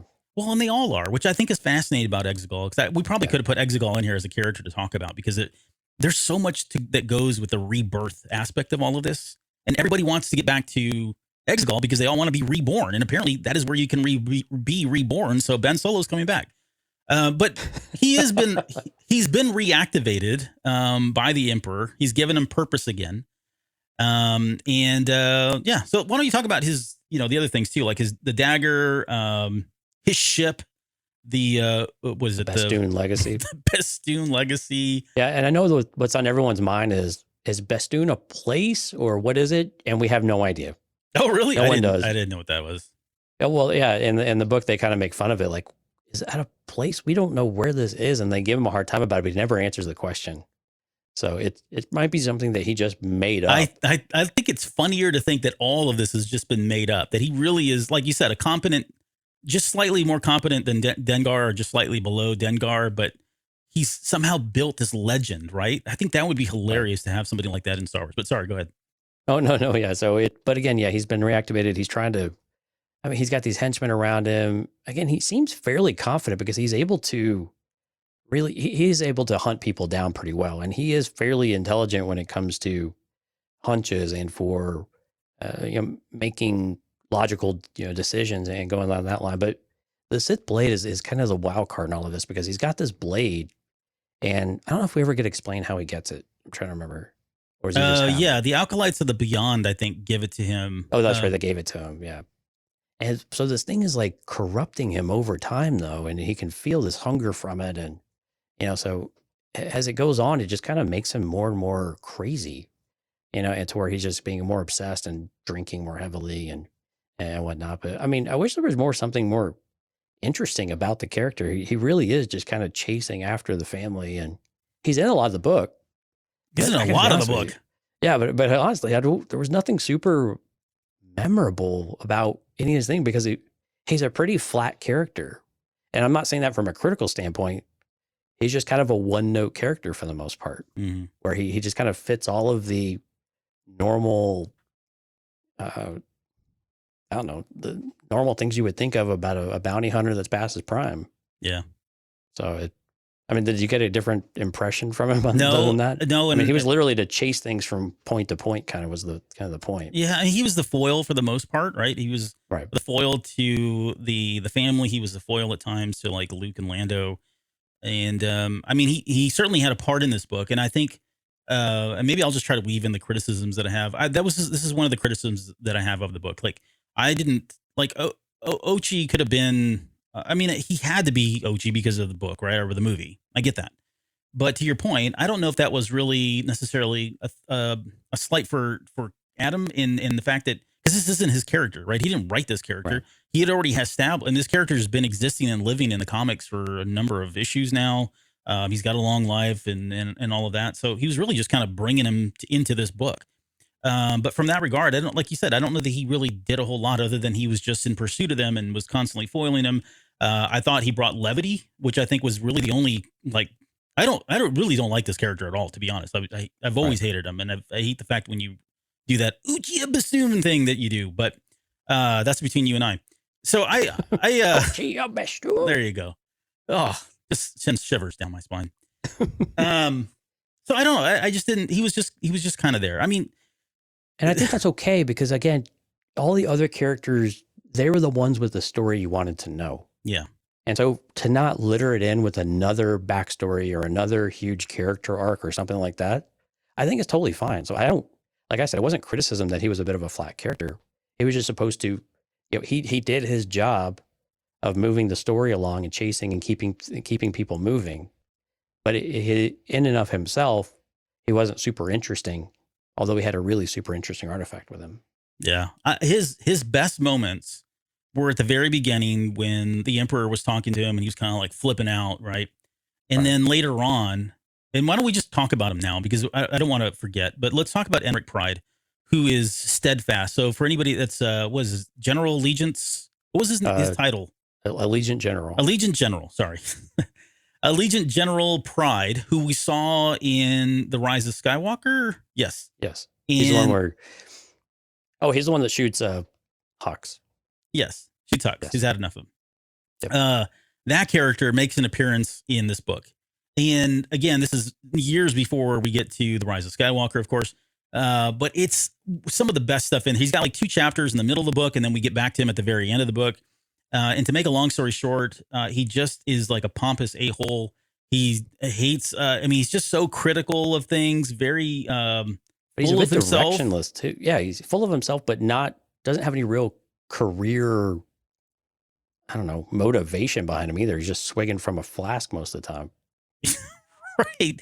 Because he was part of the Imperials, right? The Galactic Empire at one point. And then when that all fell apart, he went on to, he's kind of almost got this bitterness about him because of the resistance. And that's why when we see him, he's like all about Emperor Palpatine. I forget the line that he said there. I probably should have watched this movie another time before this, but you can tell he's very dedicated to the old way. And he's very dedicated to Palpatine, especially because that's who he was following. And now he's got this guy Hux and this wannabe Sith Lord named Kylo Ren, and they're kind of calling the shots, and he's been around for a number of years. But we get this very, very young version of him. But there's a moment there where he hates Uchiha Bastoon. Like, he hates him so much. And he gets under his skin. He's kind of like speaking for us as the audience, right? And how much he disdains this character. And there's a moment there where they pull up their ships together, and visually I'm putting my hands together now, but they pull up their ships together window to window. And it's like, they're so close to each other and they're talking to each other through the, I don't know, PA system or whatever they use in Star Wars. And, anyways, it's just a funny moment when they're talking back and forth because, Ochi's definitely trying to make him upset. He doesn't like him. The best part of this whole thing, though, and not to spoil too much, but the best part of this whole thing is he makes a comment in there about Ewoks. This is Enric Pride, and how when he was in Return of the, I guess during the Battle of Endor, that they had taken these Ewoks and had skinned them, and then he was talking about he killed an entire family to line the inside of his fur coat, his long trench coat. Best coat he's ever owned. Yeah. With the best coat he's ever owned, the warmest coat he's ever owned, with that fine Ewok fur that it's just so creepy and disgusting and so appropriate for the character. So I think those were the best moments with him is when he was with whenever Ochi and Pride were together, because you could tell those guys hated each other so much. Look at that. There's Lauren. She says that was messed up. Hate him. Sorry, I know I probably got under her skin about talking about, no pun intended, but I probably got under her skin about skinning the Ewoks there for a second. Okay, let's move on from Ochi. Let's talk about Kaiza Soche and Viceroy Exum Panchard. What do you got? Wow. So Kaiza is a way to just say, go. Yeah, go. I'm tired of talking. It's your turn. Right. So Kaiza is a former acolyte of the Beyond, and Viceroy Exum Panchard. What's really cool about him is that he's this ancient evil. And if you remember the show that we did during the Vader series about Lord Momin and how he has imbued his essence into a mask, although not really intentionally, this is a very, very similar concept where Exum Panchard, his essence is within this mask, but his goal is to try to come back to life as well. And so he has basically, anytime that Kaiza puts this mask on, she is effectively taken over by him in some kind of way. I think it gets progressively, more and more. And I don't know. You probably have a lot more of the details though about what like actual Kaiza, like what her backstory was and her tragedy and some of that. Yeah, there's a whole story that was explored if you haven't had a chance to read the Aftermath novels, they get into all of that and how she got her lightsaber, and eventually that was handed off to or she got the lightsaber from her boyfriend who she ended up killing. And the short story is she is an acolyte of the Beyond. She was mentioned in that series. We know that she's a Pantoran as well. I think that was one of the first clues they kind of gave us when they were giving us the excerpts and all that, or they were hinting at who one of the characters would be. And she's being pulled into this because she's being driven by like you said, Panshin, who is a Sith Lord who really wants to get to Exegol to be reborn. The cool things about her were that they brought in the Dark Noctis lightsaber, which was this curved red scimitar lightsaber that we get in the Dark Legends stuff by George Mann. Wonderful story. Can't recommend it. I know I've talked about it at length. At some point, I do want to do something with that story because it's got such a cool twist at the very end that you're not expecting, which was awesome. But we got that in there. So again, another way to kind of work that into it. But the one thing that's really compelling for me, and I want to get into Exum just in his backstory here in a little bit because it's pretty cynical and it's pretty dark compared to a lot of the Sith Lords. And I know we've had some pretty cool stories and legends, but this one's pretty dark. I mean, he really got into some dark stuff here. But with him, this idea of possessing items, at some point, I don't know, we need to work this into a show as well. But I do want to get into like the Sith are so obsessed with afterlife, and we know that they can't live because Lucas has already said, right? They can't live as Force ghosts. It's beyond them. They'll never be able to because they're not in touch with the light side. And that's why Anakin was able to do it because he came back to the light. So they're consumed by dark. The only way they have, at least that we know of until Palpatine, is to do this. They possess items of sorts. They transfer their life essences into other objects and there's possession, and it's almost demonic in that fashion. But Exegol is kind of a game changer. And I'm wondering too, like with, what was Exum's strategy? Like he would get to Exegol with Kaiza wearing the mask, but then what was the plan there? And I don't know the answer to it, but I would assume it's going to be something along the lines of possessing somebody else or taking a body and transferring everything from the mask into that body of some sort. It's almost like they were trying to do exactly what Palpatine, or I should say Palpatine was doing exactly what Exum Panshin was trying to do. Right. They had very similar goals, I think, on the surface. Well, and I think it's partly because I think Palpatine's studies are coming from this, right? He's had to have learned this is a possibility, and it would only be possible on Exegol of all the places. So from that perspective, I hope they would explore that more. What's really interesting is the fact that we have a character like this who lived so long and did some really horrible things and was never able to figure it out. And it got me thinking about, like, was Palpatine trying to transfer his life into a living body, and that's why it kept failing. And so it wasn't until they transferred his life into a dead body that's now an inanimate object, much like a dagger, much like a mask. You know what I mean? And that's what allowed him to, like, okay, so now his and just stay with me here. His life force now is in possession of an inanimate object. And now the next thing they do is, how do we bring this dead body back to life? And maybe it's through that mechanism thing, whatever he was on, that Palpatine with that Deus Ex Machina thing. Maybe it was part of all of that. And so I think that was the key. I think he figured it out that that's how you had to do it, rather than trying to transfer your life force into somebody else's living body. I don't think that really works that way. So, all right, a little bit of context real quick. So for people that might be lost about what the hell's going on here. So Luke is fighting Kaiza. So they finally get this confrontation. He's fighting Kaiza, and they're in this kind of well of sorts. And long story short, he defeats her. It collapses in. Kaiza's dead. But the mask has had all of these. So Luke found some, or I guess really Lor Santeca and this archaeological dig we talked about way at the beginning of the show, found some shattered kyber crystals. And so these crystals, long story short, somehow get shattered further and all get imbued into the mask, which just amplify its power. And so what Exum Panshin is able to do is he's actually able to reanimate Kaiza's body. And so bring someone back from the dead, literally. And well, it's unclear. They make it seem like it's unclear that if she's dead or not, but I think she's clearly dead. Yeah. And I think they finally do confirm that later on. But that's the part that is really interesting of what Albert was just talking about, is because now you have not only imbuing yourself into, just physical, tangible things that aren't living, inanimate, but now you've actually done it with a person. And how does that work? And then, we'd asked Adam Christopher about, do Panchard and Palpatine's goals cross or anything like that? And in his mind, I think they were still pretty independent of one another. But I'm with you. I think what happens if Exum gets to Exegol, and he has the presence of Palpatine? Does he try to take over Palpatine or vice versa? I mean, there's a really potentially bad set of things going on between these two characters if that were to actually take off. Mm-hmm.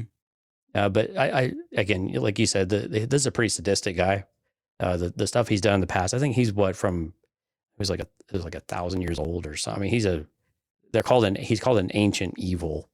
And I think that was the idea, is that you have this really old evil that's just really sinister and actual, nothing quite what we've had before.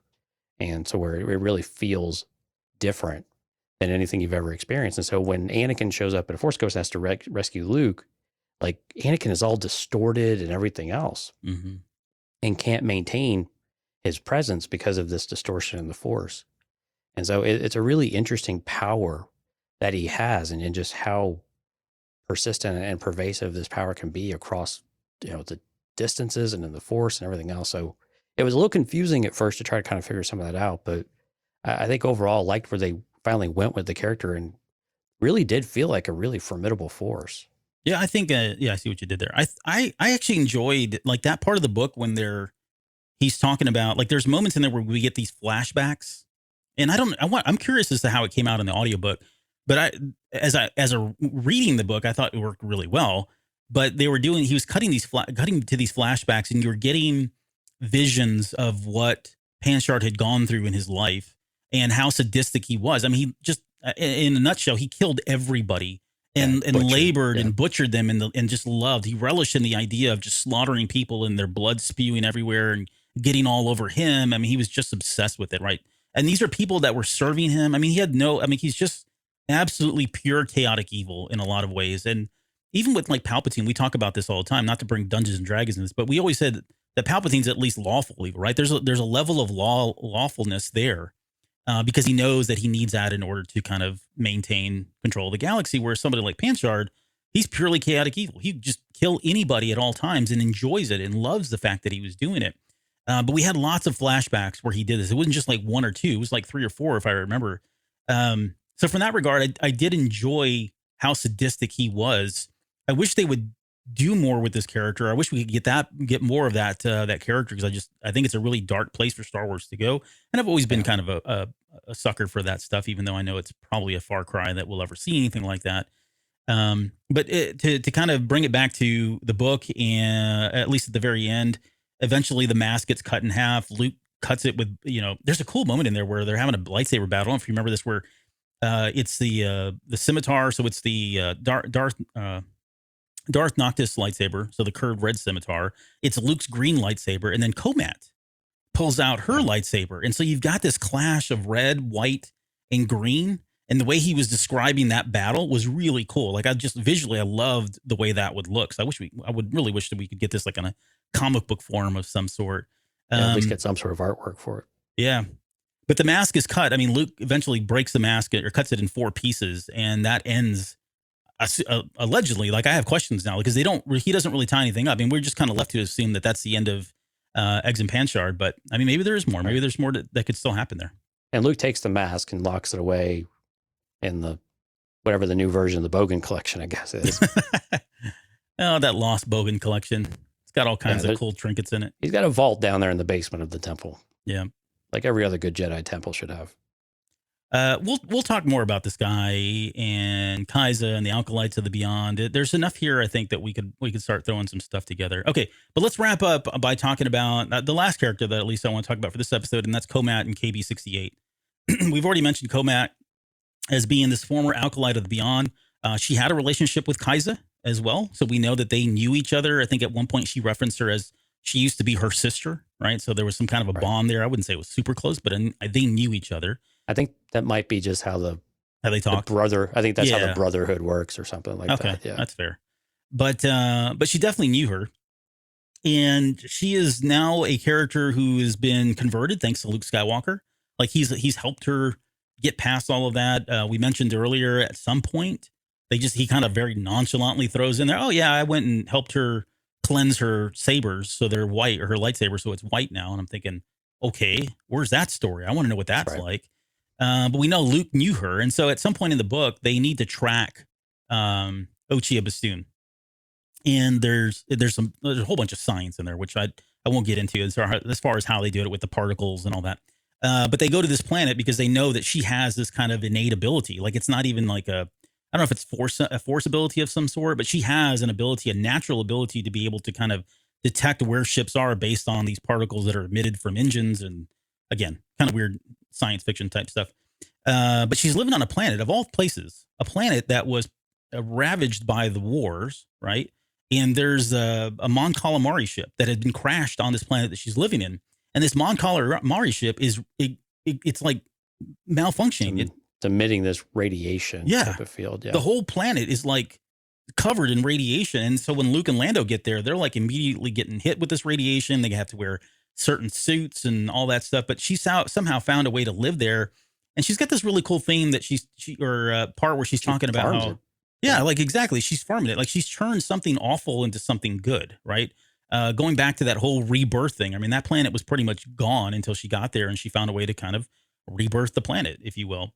And she's there basically in exile it's kind of like the Barrage vow a little bit from what we've seen, but she's very much trying to, I don't know what she's trying to do. Actually, I'm trying to remember what she was doing. A while. I don't think anything other than just live out her life. I don't think there was anything that she was. I think that was what it was, not really an atonement of any sorts, but I think it was very much a reflection and just living in solitude for all of the things that she had done in the past. Mm-hmm. And that was her penance, if you will. Yeah. But more importantly, she has a droid named KB-68, who's kind of like this enforcer droid. It's almost like an assassin droid of sorts that wields a saber.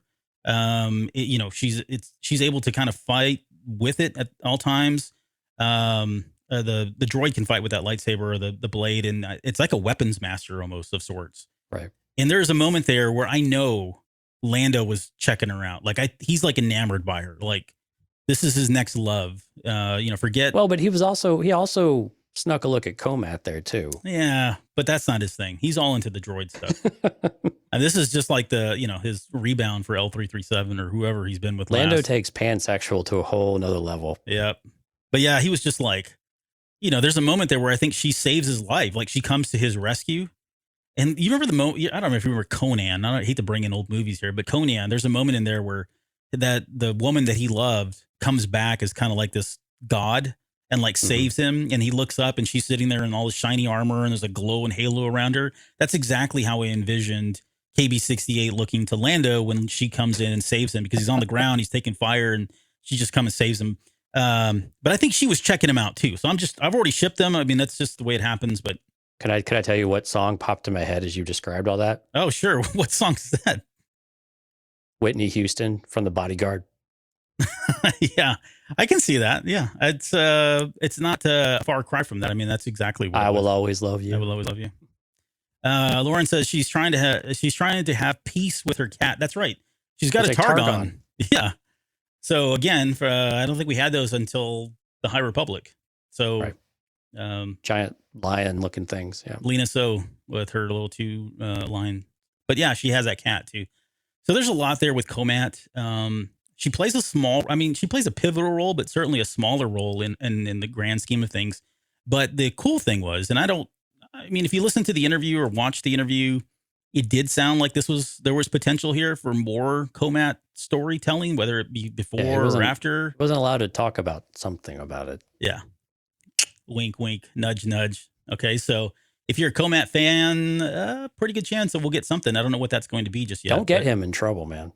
Hey, I already pitched my idea for his story on what is it? From a Certain Point of View for the Return of the Jedi series. So, and if that happens, oh my God, you'll never hear the end of it. I'll just retire. I'll retire from the show immediately when that comes out. If there's a story about Enric Pride in the Return of the Jedi from a Certain Point of View, you will never hear the end of it. Yep. I gave him that one. Okay. Well, I think we'll leave it there. There's still a lot more to be said. There's certainly this book. I guess, how about that? I guess as far as closing thoughts, I have a question here. What will this book give way to? And what I mean by that is the Rise of Skywalker gave us a lot of material. It gave us a lot of world building. And I know that rubbed people the wrong way because it felt like they were just introducing more things without wrapping up some things. And they felt some of the things were rushed and lazy and all that kind of stuff. I get all that. But this book does the same thing I didn't mean it that way.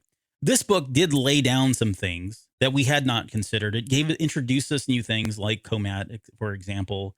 more on this idea of possession by the Dark Lords and Sith and all that. What do you think this book is going to spawn? And it doesn't have to be immediately. It could be subtle things. It could be just Easter eggs later down the road. Do you see there's like a future here where there's books that are spawning from this as well? Maybe. Well, I mean, I think maybe it's hard to avoid them. I think with Luke Skywalker, and I think what it did show is that Luke Skywalker can be written and can be written well, and in a way that people are going to enjoy of what they've been asking for. And there's people who can do it right and approach the character in the right way. So I think this opens that door to Luke Skywalker stories in this timeline and in this, in this 30-year window that people have been asking for. Like, where's my Luke Skywalker that I grew up with? And I think now it's a very real possibility that we might see more of the character. I think we might see, by extension, more of Han and Leia in this time frame too, right? I mean, we already know we're getting Princess and Scoundrel coming up here pretty soon and some of those stories, but I think we're going to get some of the stuff in between. But where I'm most interested in then is to see like a character like Comat and explore more of these other, maybe smaller bit part type of characters that now all of a sudden have a lot more interest and a lot more excitement behind their backstory, that they're starting to become something. And that's what I'm excited about now, because now we've got this idea of Exegol and we can continue building on the mystique of Exegol and for still a place that we know really very little about, and learning more about the acolytes, acolytes of the Beyond. How does this tie in with the TV show that's coming? And so I mean, there's a lot of different ways that we can go with all of this stuff. But I think for two things, one is like, okay, well, we've got a new set of characters that are interesting, but then we've also unlocked Luke Skywalker, I think, for something that we can trickle things out. We don't want to inundate, but things can trickle out for Luke Skywalker now in the, next 5, 6, 7 years. Yeah.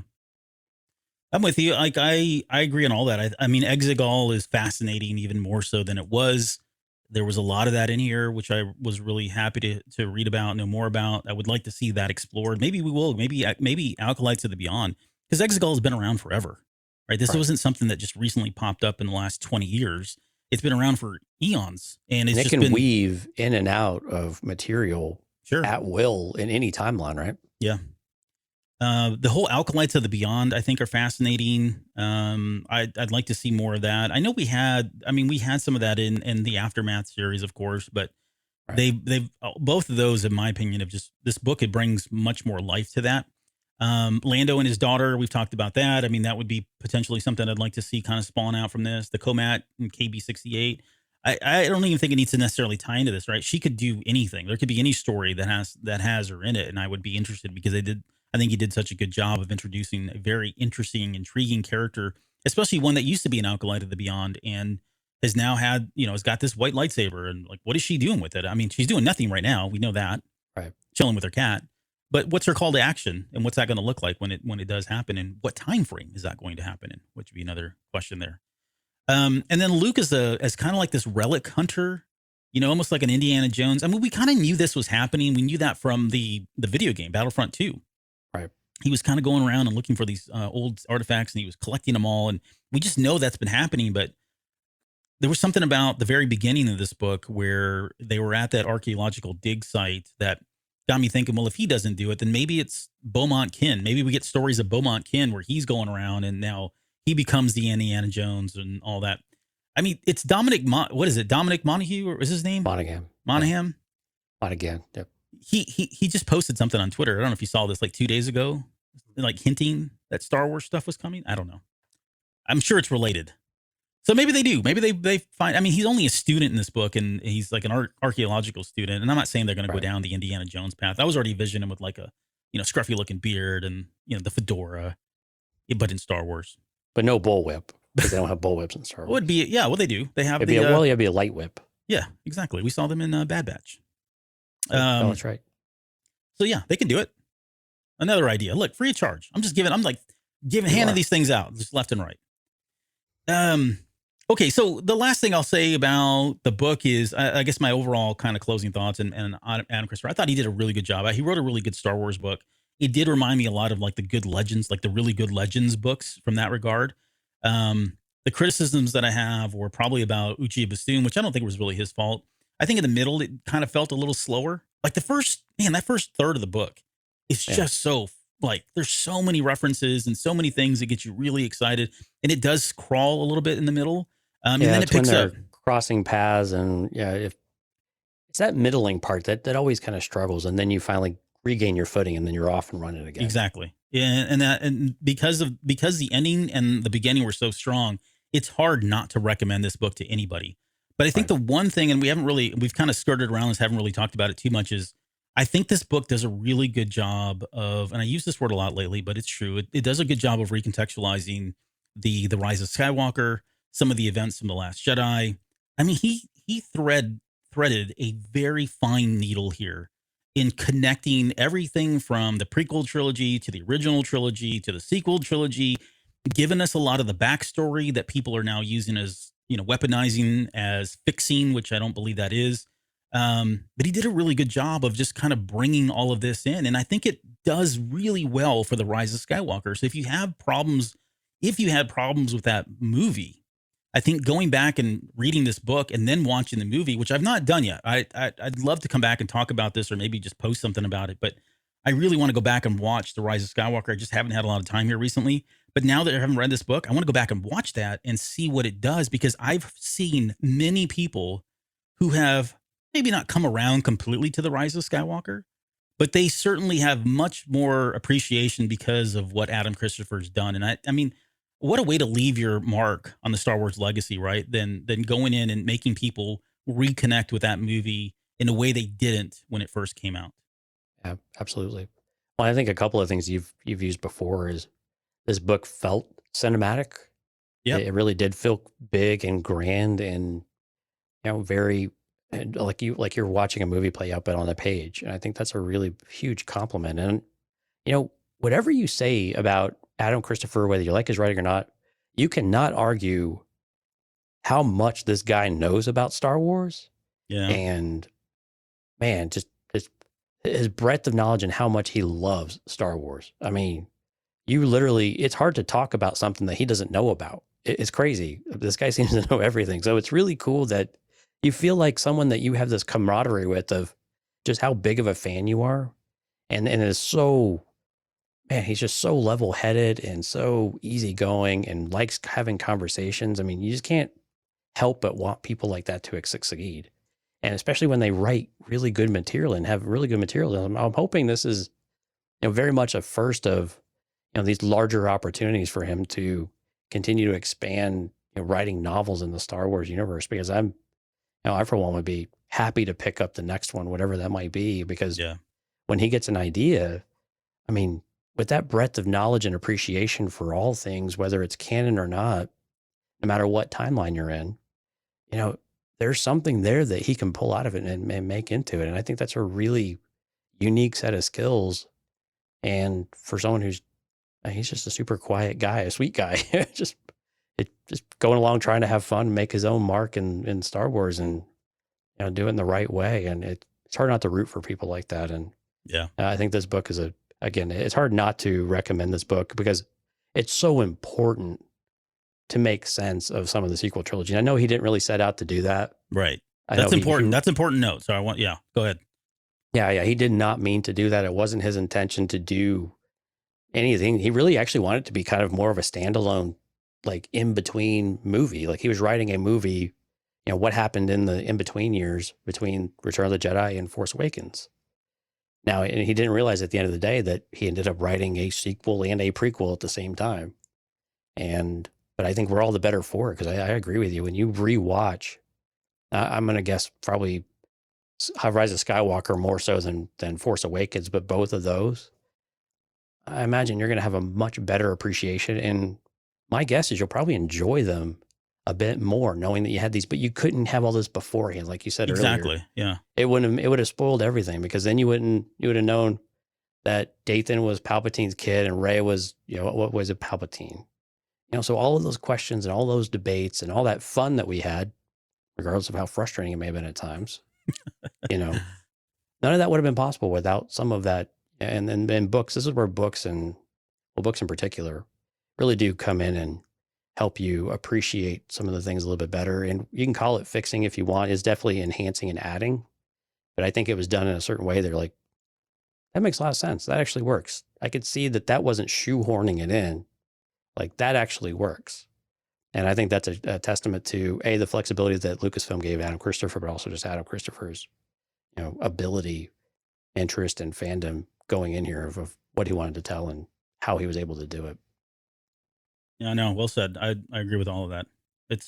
So yeah, go out and read the book if you hadn't. I mean, if you're listening to this and you've already read it, hopefully. Otherwise, if you're not, I mean, hopefully we gave you enough to kind of fill in the blanks. But I think you owe it to yourself to go at least pick it up or borrow it or check it out from the library or something, because there are some really good moments in here that are a lot of fun to read. And at some point, much like we've done with other books, we'll probably do some breakout episodes and just kind of do some spotlights and focuses on certain things. Some of which we've already kind of touched on, but there's enough here that I think we can mine from it in future episodes. I'm looking forward to that quite a bit. Absolutely. And go listen to the interview too, or watch the interview if you're a Patreon member. It's worth it. It's only it's less than an hour. Shocking, I know. And that's because we had to. Right. Yeah. Yeah. Well, we promised. We promised we keep it to an hour. And but I think he would have sat there all day with us if we wanted to. Sure. But yeah, go listen to that interview, not just because we're proud of what we did, but I think you'll actually really enjoy it because he had a lot of interesting things to say, and who better to hear it from than right from the creator himself. Well, and he's last thing. He said that he wrote this book as a fan, we've already talked about him. We vetted him in the 20 questions, even though he got some of them wrong. We vetted him as a true Star Wars person, And I think he got some of those exactly right. Yeah, shut up. But you got somebody who knows, like you said, so much about Star Wars, loves Star Wars so much. And all the writers really, and some of the creators of Star Wars more recently with Disney, they get so much crap about not having read the books, and they knew nothing about Star Wars. And, what's her name that's writing The Acolyte of the Beyond made that comment about not having seen Star Wars, and that was giving her a fresh start. And I'm all fine with all that. And Taika Waititi with Natalie Portman lately. Yeah, exactly. Right. Asking her, would you ever be in a Star Wars? And like, hey, dude, I was. So if you're giving them, if you can't have it both ways. So here now, you generally have somebody who is a real Star Wars, quote, fan. And I say real Star Wars, I'm using air quotes because that's their term, not my term. But quote, a real Star Wars fan because they grew up with the legend stuff. They were around. They saw Star Wars when it first came out, even though he was like 5 years old or however old he was. Played with all the Kenner toys, is a huge X-Wing Stackpole fanatic, right? Knows all about the prequels and the sequels and the original trilogy. And here he's been given an opportunity to write a book, and he wrote this book as a Star Wars fan, thinking like, what would I want to read? What would I want to see? And I think that really comes out. It surfaces very well in this. And so, again, I guess the point I'm making there is you owe it to yourself to at least give this book a shot if you're not into the books, because it's a different perspective, I think, coming in. All right. We'll leave it there. What do you got? Any shout outs before we get out of here? Yeah, we do. We had a live stream tonight. So thanks everyone for coming out. If you're listening to us on the podcast, we do recommend you come out and visit us on usually Tuesdays and Thursdays. We're not doing a Thursday show this week, but we're over on YouTube. Just go find us over there. Look for Cantina Cast. Tonight we had Jonathan, Steph, Lauren, Sky, Qui-Gon J, Rob, Katya, Diego, and Jorge. Thank you all for all of the chat. Anybody who was lurking in the background, thank you so much for your support. And of course, a huge thank you to all of our Patreon members who help make all this possible. Everything y'all give us goes straight back into the show. We don't pocket any of it. Well, temporarily we pocket it and then we put it back into the show. But yes, that's just how logistics. That's how money works. Yeah. Right. Yeah. That's come in and go right back but no, we certainly appreciate everyone's support and for listening in and tuning in and downloading the show. And thank you again to Del Rey and to Adam Christopher for the advanced copies so that we could do this, and certainly the opportunity to do the interview. Oh, and special, yeah, and thank you to Lauren, Lauren Kretschmar for helping organize that. Next week, we've got, we're going to finally get into the Mando season 3 trailer. So we'll kind of unofficially leaked trailer. Spill the tea on that one. I don't know, we're going to do screenshots. They can't stop me from that. We'll at least do screenshots. So we'll break that down. That'll probably be a 3-hour show. And then I've also got, I think for Patreon, hey, Jonesy, I haven't talked to you about this yet, but for Patreon, I think I want to get into some of what we talked about. There are certain themes, or we may get into the Dark Lords and Rebirth. I've always had this in mind of doing a show about Rebirth, about birth and rebirth in Star Wars. And this gave us more ammo. So at some point I want to do that. But I think what we'll do for Patreon here in the next couple weeks is get into some more like spotlight discussions and theories and stuff like that, and really leverage a lot of what we found. I see right through your games, Padilla. What do you Because want? I know what the purpose of that is. Because we're going to get into the Ben Solo. Yes, you were going to find every justifiable reason that Ben Solo will be resurrected from the dead. Yep. In a not creepy Sith way. Guilty as charged. Yes. He's coming back. You are coming back. All right, guys. Any final words before we get out of here? No, thanks, everyone. Okay. We'll see you guys next week.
You're still listening? Wow. That's amazing. Well, I'm here to give you the disclaimer. Normally we do a big, long, drawn-out disclaimer thing saying what's what and who's what and all that other stuff, but I think you guys kind of know that Lucasfilm and Disney have no affiliation with us at all, and we have none with them. We talk about Star Wars, which is their property and all that other good, fun stuff, but I think you can tell which is our stuff and which is their stuff. If you can't, well, then send a lawyer to send an email to me, and I'll be glad to chat with them. Other than that, you know what's what, so that's your disclaimer.